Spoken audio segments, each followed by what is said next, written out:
O motivo, né, da gente fazer esse ao vivo hoje é porque hoje é dia 5, né? E dia 5 de todo mês eu costumo falar um pouquinho do que foi o crime da Samarco, tá? E o que tem a ver o crime da Samarco com a questão da proteção animal, tá? E o que tem a ver o crime da Samarco com essa questão da Amazônia, né? Que aí veio vários artistas, todo mundo. Ai, precisamos proteger a nossa Amazônia. Olha, se alguém quiser proteger a Amazônia, essa pessoa ela tem que se juntar à proteção animal. Porque quer queira ou quer não queira, né? Quando a gente fala de defender a Amazônia, por exemplo, que é o caso contra a invasão da mineração, sem ter uma legislação que protege os animais, nós estamos perdidos com a questão da Amazônia. Então, vamos recapitular. Qual é a legislação que protege os animais e também o meio ambiente que nós temos em vigor hoje? Chama-se Lei 9605. A questão dos animais, dos maus tratos, tudo dos animais domésticos, né? Ela está muito vinculada ao artigo 32. Só que nós temos outros artigos nessa legislação que poderiam estar protegendo. Então, quando o presidente Michel Temer disse, olha, nós temos uma legislação ambiental, nós não temos. Nós temos a legislação ambiental, mas não temos ela aplicável. Assim como não se coloca na cadeia um maltratador de animais, uma mineradora que fez, como a Samarco fez, de matar 1.000 toneladas de peixes em uma paulada só, hoje vai fazer quase 2 anos que a diretoria da Samarco, o seu Ricardo Vescovi, que recebeu um ano antes um prêmio em honra, certo? Aos processos da Samarco, etc., né? Recebeu como melhor mineradora do ano, né? Então, se a melhor mineradora do ano matou 19 pessoas e 1.000 toneladas de peixes, fora a avalanche que levou mais de 1.500 hectares de terra, com toda a vida que tinha ali, tá? Porque nas margens do Rio Gualacho, nas margens do Rio do Carmo, tinha vida, tinha animais. Então a avalanche de lama levou tudo, toda aquela vida foi morta pela Samarco. Então esses caras são criminosos, são assassinos, mataram pessoas, expropriaram famílias, quer dizer, foram lá e tiraram as propriedades. Depois a prefeitura de Mariana saiu pedindo esmola, o prefeitinho de Mariana saiu pedindo esmola, né? E esse esmolando, e com isso, certo, ele economizou um dinheirinho da Samarco, porque a Samarco já tinha, em novembro, já tinha 11 meses, tá, de lucro contabilizado de mais ou menos US$ 1 bilhão anuais, que era o lucro da Samarco. Então, nós estamos falando de a Samarco ter em caixa de lucro 3 bilhões de reais e o prefeitinho de Mariana pedindo esmola, enquanto a população era alojada como se fosse um bando de pobreta lá, que é o que eles consideram a população que não é da mineradora. Isso aí é toda mineradora, tá? Toda mineradora. Aonde elas preferem se instalar é nos países que possuem fraca legislação ambiental, que é o caso do Brasil. E o caso Samarco, ele dá um sinal, tá? Ele sinaliza para a mineração mundial, que também não é tão grande assim a comunidade mineradora mundial, né? Nós temos alguns grandes países mineradores. O Brasil, que é talvez seja o último bolsão, assim, de áreas inexploradas. Nós temos a Austrália, nós temos o Canadá e, obviamente, os Estados Unidos, que tem exploração mineral já há muito mais tempo, porque pegou carona na Revolução Industrial dos ingleses, né? Já se industrializou tudo, então a industrialização leva à mineração. Então, o que acontece? Todas essas mineradoras mundiais sabem que aqui no Brasil não dá cadeia e que vale a pena dar dinheiro para político. Por que vale a pena? Porque ao dar dinheiro para o governador Pilantrel de Minas Gerais, ele afastou o promotor de justiça do caso. E o que esse promotor de justiça estava fazendo? O promotor de justiça também estava acompanhando as publicações nas redes sociais.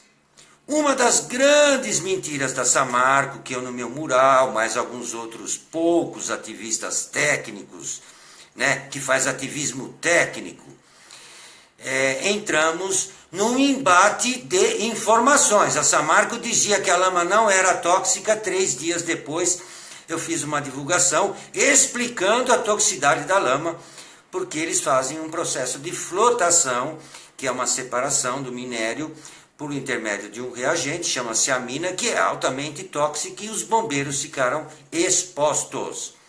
E a mineradora escondeu. Não foi só a mineradora que escondeu. O garotão lá do almoxerifado da Samarco também escondeu que quando chegava aqueles big bag lá, quando chegava aquele caminhão, vinha a ficha de segurança só com caveira. Né? Só vinha caveirão na ficha de segurança. Então, todos os funcionários da Samarco foram coniventes com as mentiras Samarco. Tá? Os reagentes de flotação estavam nos rejeitos e os bombeiros estiveram sofrendo esse risco todo. Bom, é preciso uma barragem de rejeitos para o processo de mineração? Não. Os rejeitos podem ser filtrados como você filtra o seu café. O resultado é uma torta seca que pode ser acumulada, pode ser empilhada num local longe das áreas onde nós temos bacias hidrográficas. Custa mais caro para a mineradora? Custa mais caro para a mineradora. O promotor de justiça que estava no caso em Minas Gerais, se munindo de muitas informações que eu e que outros ativistas, por exemplo, a página Confluências, que é de um amigo meu, que também estavam divulgando esses fatos, tá? Passou a ter novas informações. Não, é possível minerar sem barragem. Quando ele começou a cutucar que a legislação de barragens deveria mudar, as normas de barragens de rejeitos, que não queriam mais barragens em Minas Gerais, queria mudar, o governador afastou o promotor do caso. Por quê? Porque o assunto é não só jurídico, mas é um assunto técnico também. Porque a mineradora diz, não, nós fazemos o melhor. Não, eles fazem o melhor para os acionistas. Agora vamos voltar ao assunto da legislação. Bom, se a legislação brasileira tivesse colocado os dirigentes da Samarco na cadeia, certo? Ficaria mais fácil para tanto Michel Temer como a Dilma Rousseff, que assinou o acordo, tá? Isso não vem de agora, tá? A caixa preta da mineração, ela vem desde o senhor Eike Batista. Os senhores pensam que o Eike Batista é um gênio dos negócios? Não. O senhor Eike Batista teve o pai dele como ministro das Minas e Energia. Depois o pai do Eike Batista foi também presidente de uma empresa estatal chamada Vale, que era quem detinha o monopólio da exploração mineral no Brasil. E a Petrobras da exploração mineral, porém do óleo. Então prestem atenção, a corrupção na Petrobras é numa empresa de mineração, só que é mineração de óleo, tá? Então nós tínhamos no Brasil o Ministério de Minas e Energia, que era o Ministério da Vale. E o seu Eike Batista, filhinho do ministro, recebia umas dicas de pai. Olha, filhinho, tá vendo aquela área assim, assim, assim? Pede lá um requerimento de pesquisa. Aonde? No DNPM, Departamento Nacional de Propriedade Mineral. Quando ele pedia isso, aquela área ficava reservada para aquela pessoa, que pode ser proprietário daquela terra ou não. E quando você pede aquilo numa terra que é da União, melhor ainda. Então, o que acontece?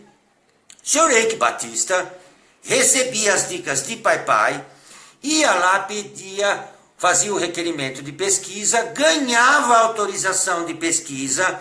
Aí, vamos entender o que é a pesquisa. Quando você vai naquela área, você pode escavar. Você também, como é que você vai chegar numa área e entrar com máquinas, equipamentos? Você precisa abrir vias. E cada 500 metros que você abre de estrada, 500 metros, são 500 passos largos, vai. Com 20 metros de largura, você desmatou 1 hectare. Você já começa a vender aquela madeira. Você não vai deixar a madeira lá, se desmatou, você não vai largar lá, você vai vender a madeira. Então, ele tem direito de pesquisa da área, mas vai começar a faturar em cima, vai vender para as serrarias aquela madeira. Ia jogar fora, eu precisava abrir uma via, eu precisava abrir um buraco lá. Eu estou pesquisando, eu tenho autorização de pesquisa. E se encontrasse um garimpeiro, o que poderia fazer? Eu tenho autorização de pesquisa. Eu posso entrar com a minha equipe lá, fazer a segurança da minha equipe de pesquisa. Então você tem autorização para entrar com capanga armado. Ô, capanga armado, o que a Samarco fez? Depois que ela expropriou as pessoas, ela simplesmente cercou a área. E aí, com a ajuda do prefeitinho de Mariana, ela isolou aquela área, passou a ser o parque de operações dela, sem pagar nada para ninguém. Ela foi lá e tomou da população aquela área. Aquela área é dela. E aí depois fizeram diques de contenção lá, de rejeitos, etc, etc. Tomaram conta. O prefeitinho entregou áreas do Brasil, tá? Ele não é dono de nada, ele é funcionário público, daqui a pouco ele vai embora, mas ele já deu para Samarco, e quem é que pega de volta? Mas ele foi eleito. Ele foi eleito, com 100 mil reais ele fez a campanha dele, que ninguém... tá lá que ele colocou como dinheiro do bolso. Certo? Tá lá, prefeitinho de Mariana. O governador do estado de Minas Gerais afastou o promotor que estava informado sobre as artimanhas da mineração, da Samarco Mineração no caso. E foram mortas 19 pessoas, 2 crianças, e esses caras estão solto. Agora vamos voltar ao seu Eike Batista. Seu Eike Batista, com autorização de pesquisa mineral, pegava isso, enfiava embaixo do braço e vou procurar investidor. Qual investidor? Aquele que fica lá sentado em Nova York, enquanto nossos índios aqui podem tomar sopa de arsênico. Sim. Aí fala, não, olha o governo militar, olha o decreto que criou a reserva lá na Amazônia de cobre e seus associados, foi o Figueiredo, que era militar. E o que nós estamos vendo aqui é o governo brasileiro, e não só o governo do Temer, tá? Que o Temer nem governo é um fulano que chegou aí que nunca mais vai se eleger porra nenhuma, tá? O que nós vimos, tá? Se vocês pesquisarem, eu tenho um vídeo que eu mostro, eu vou em várias áreas lá, tá? O programa é do DNPN, chama Sigmine. A gente pode ir lá e pesquisar e ver quem lá tem requerimento de pesquisa. Os requerimentos de pesquisa são da década de 90, tem requerimento de pesquisa de 2000, tem fulano microempresa, tá, com direito de pesquisa, lá requerendo pesquisa, que com o fim da reserva, tá, de cobre e seus associados, todos os 700, quase 700 requerimentos de pesquisa tornam-se autorização de pesquisas. Então, aquilo que as emissoras disseram que a devastação só vai começar daqui 10 anos, calma, gente, é mentira. É mentira. A partir do momento que a caixa preta, da nova caixa preta da corrupção do Brasil, que é o Ministério das Minas de Energia, que se fizer o lava-minério, vai falar que o Lava Jato está falando de dinheiro de pinga, é o Ministério da Minas e Energia.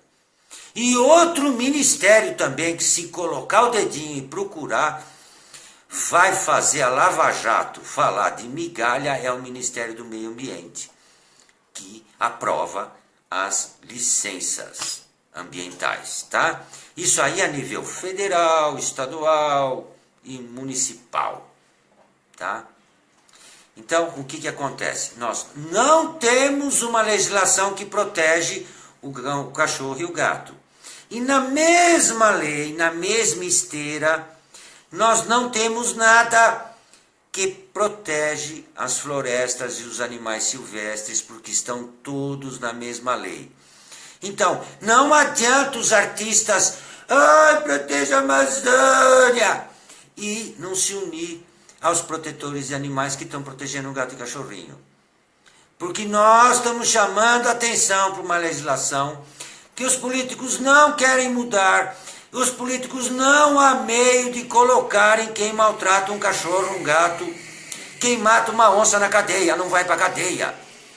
Enquanto não for para cadeia, um cara que mata uma onça, que devasta uma floresta, que polui um rio, ou que mata um cachorro e um gato, o Brasil não estará preparado para enfrentar os desafios da mineração mundial, nem para defender a nossa Amazônia.